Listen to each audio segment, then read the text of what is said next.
Are very, very, very privileged to have this next gentleman at our banquet.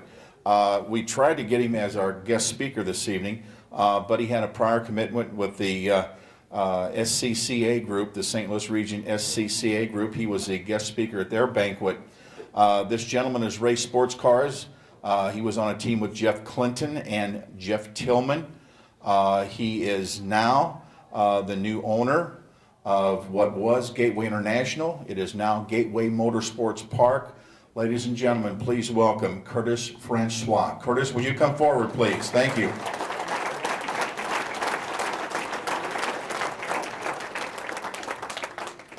I want to thank Curtis for doing, now this is another stop for Curtis. This is one stop of three. He's got a birthday party to go to next, is that right? And That's right. whose party? My sister's turning 50 today. Oh boy, you got to get to that one, don't you? Absolutely. And I'm hosting the party. Oh, you're the MC of that too. What a night for you, Curtis. It's a good night. It's a good night. That's right. And it's a good time for the drag racers. I grew up on dirt and also drag raced many years ago, Alton, Nashville, you know, when he had those tracks, and did some announcing for Bob Geisha when he was involved with Gateway. But I can tell you, you have made hundreds of people happy. The drag race community is really, really pumped about you coming back next year, now 2012.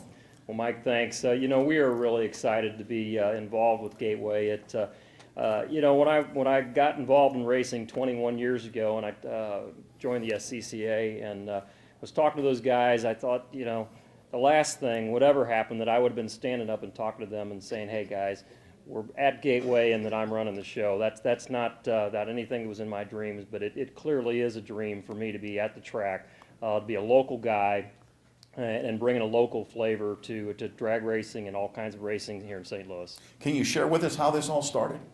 You know, it's a long story, and I don't want to take all night, but I'll give you the abbreviated version. You know, we started looking at the track in October of 2010, and just chased it all through until last summer, and got close to having a deal put together, and just realized we needed some more time.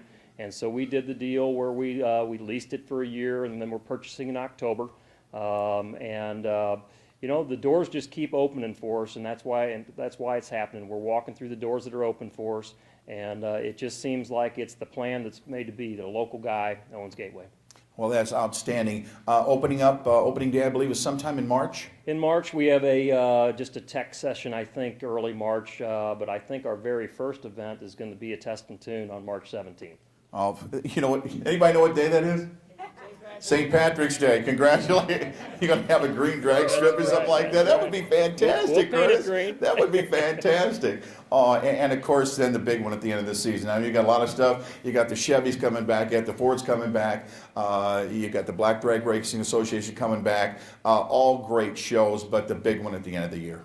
You know, the big one at the end of the year is just neat. I think kind of to back up on, you know, how we got involved with this, when the opportunity came up that it looked like that we might get a deal done, Tom Compton and I wound up going to Indianapolis together and got to know him well and realized what a stand-up guy is. And he said, if you do it, I'll come. And it was a handshake deal. And we don't get those too often anymore.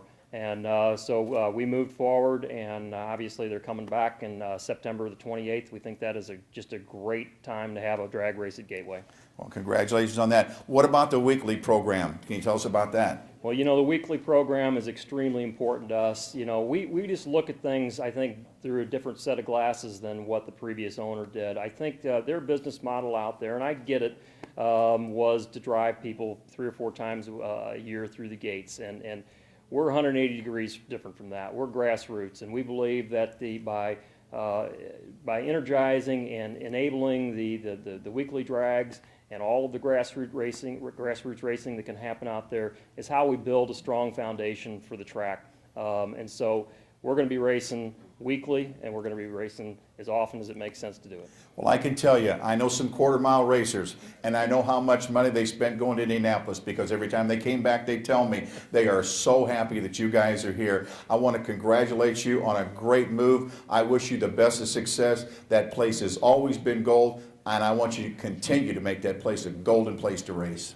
You know, Mike, we will. I feel the same way. It is just it's a neat spot and a neat location with the best racing fans in the country right here in the St. Louis region. And clearly, NHRA realized that. They reached out and said, we want to be back, and it's people like you guys that are the reason why we're back open. Congratulations. Ladies and gentlemen, Curtis Francois.